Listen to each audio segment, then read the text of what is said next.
I wanted to make a sample before I did my next quilt, and just to see how it would look, and also to check that it was going to be suitable to sew at least some of it on my vintage Singer machine as planned, with some special embroidery machine threads to um, to do the quilting. So this is just a quick video to show you me doing that on my old machine and my new machine, and how it performed. I hope you enjoy watching.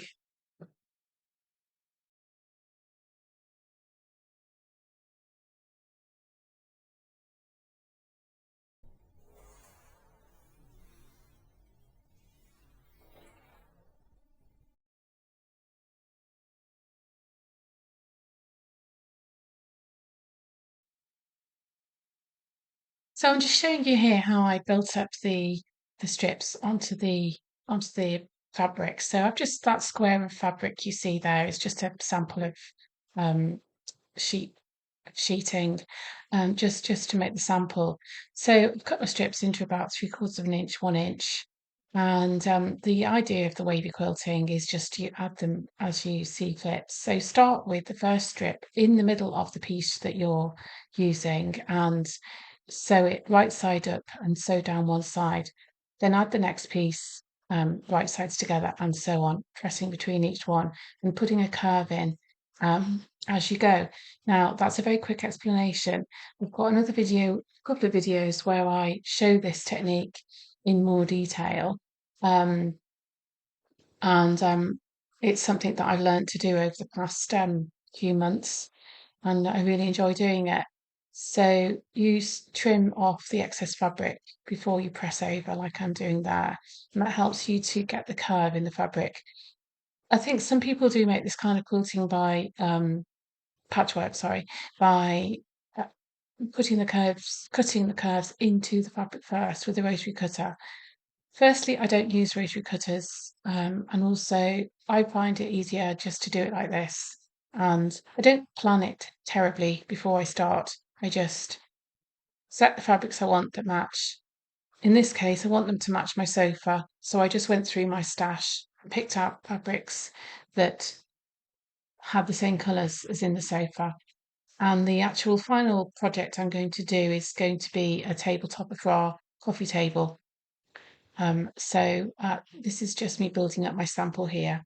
And so I've got enough to try out the threads on the old machine and the new machine.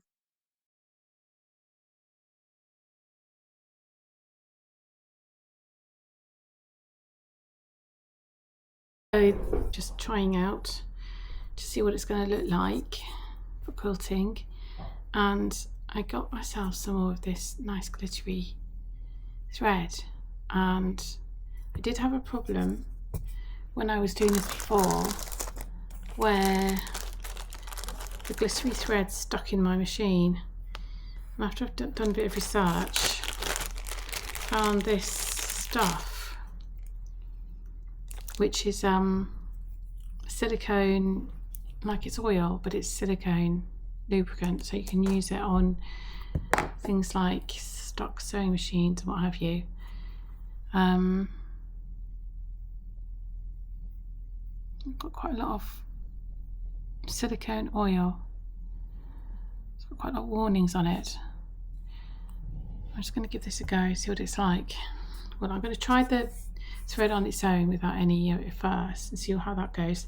Now, I do know that one of the things I was doing wrong was that I was trying to thread it on the top and the bottom. So with these different threads, really I now know what you should do is only put it on the top. So I'm just going to give this a go. Oh, so let's try one of these dark bits so we can see it.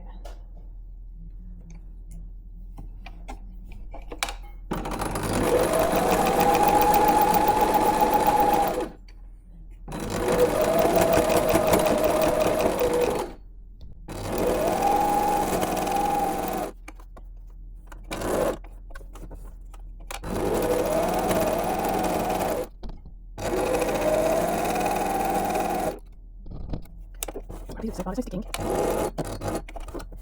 I need oil.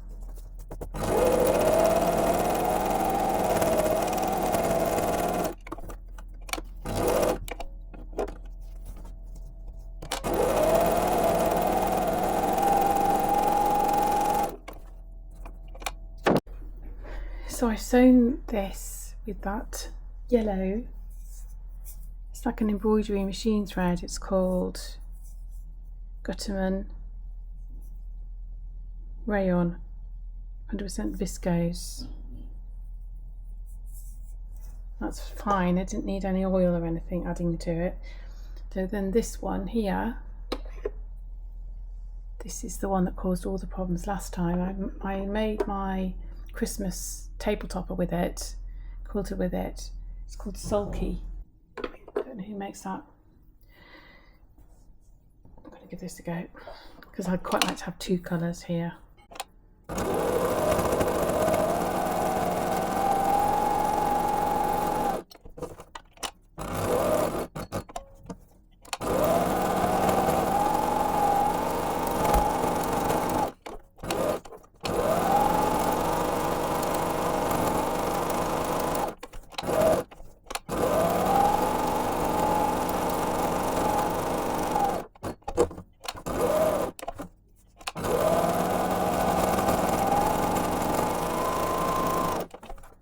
This, I'm glad I've done a sample.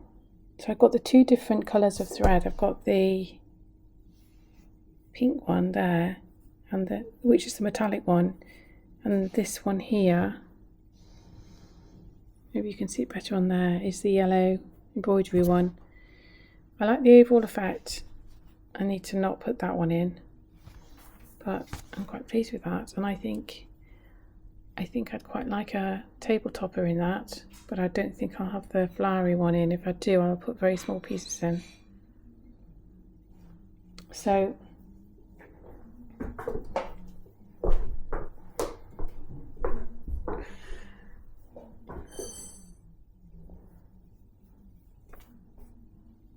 this is the colour of the sofa,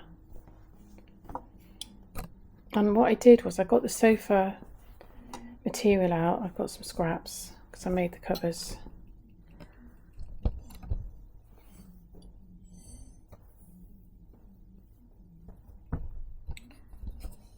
Like that. And it's all a bit busy, but this is going to be a table topper. So I just went through my scrap pile and I just picked out colours which went, I thought, with it kind of goes, I think.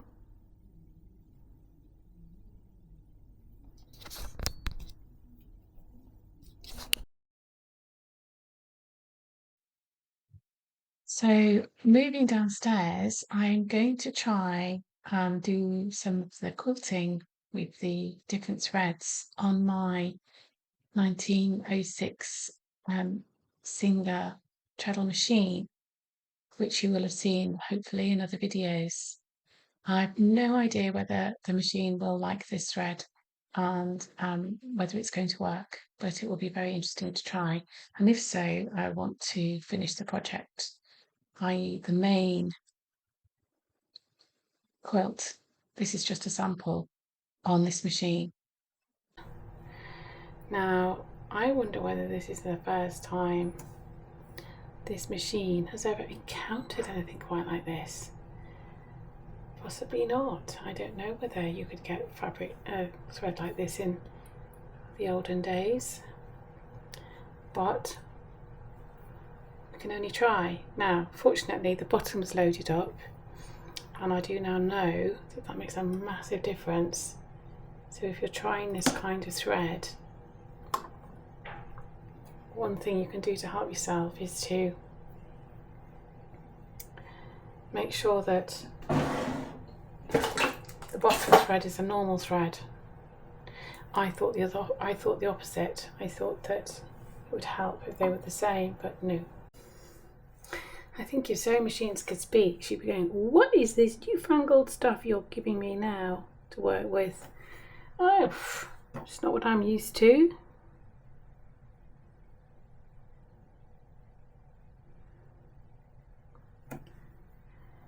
Let's see. This might be a disaster. Can only try. Right. So far, so good. to get the camera as close as I can, and just to let you know, I have remembered to disengage the bobbin, as I was kindly reminded in the last video. Right, I'm getting as close as I can. So far I've had my sample piece, which I've been working on my Husky sewing machine, and it's so previously I've had some problems with the metallic and the embroidery shiny thread, and so I was expecting it to happen again, but it didn't. So and it was because I made sure I only had it in the top spool, not the bottom. So now on the old Singer I've got it in the top, and we'll see. Fingers crossed.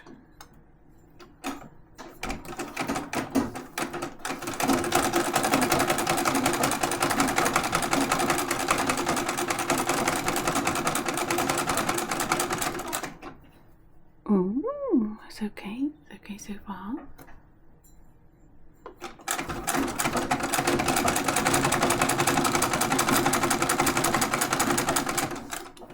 Go on to this pink colour where you might be able to see a bit more clearly. Gosh, it's good as gold. Wow.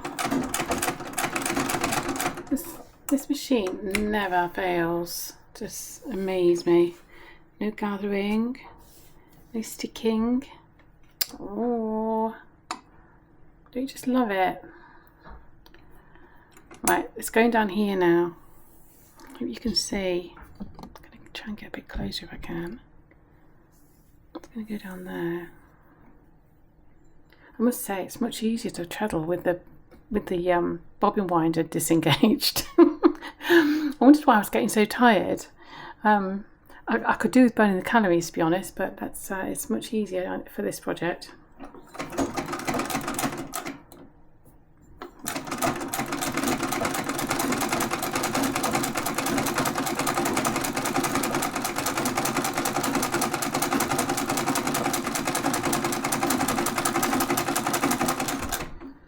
Right, so I'm going to go down to this buttery cotton here. It is gathering a bit. Of course, there's not much stitch selection, is there, on this machine. So let's see.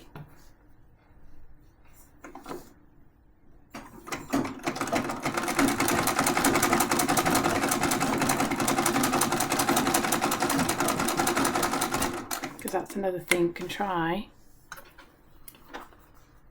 You know, it is pulling a little bit. Let's see, how's that managing with that? It's flowing through freely through there. See if I can show you. You see through the tensioner here. It's flowing freely through there. So I did buy some silicone for the other machine if it was sticking, and I didn't need to use it. It's like a silicone oil. Now, I've watched various videos on how to look after a machine like this, and the consensus seems to be don't let anything touch the machine itself that wouldn't have touched it in the olden days. So light machine oil, yes. Any cleaning product, no. Presumably you can use a wood wax or something for the wood, but this bit, don't let anything else touch it. So I don't know whether I would be able to use that silicone on here or not. But let's give it another go.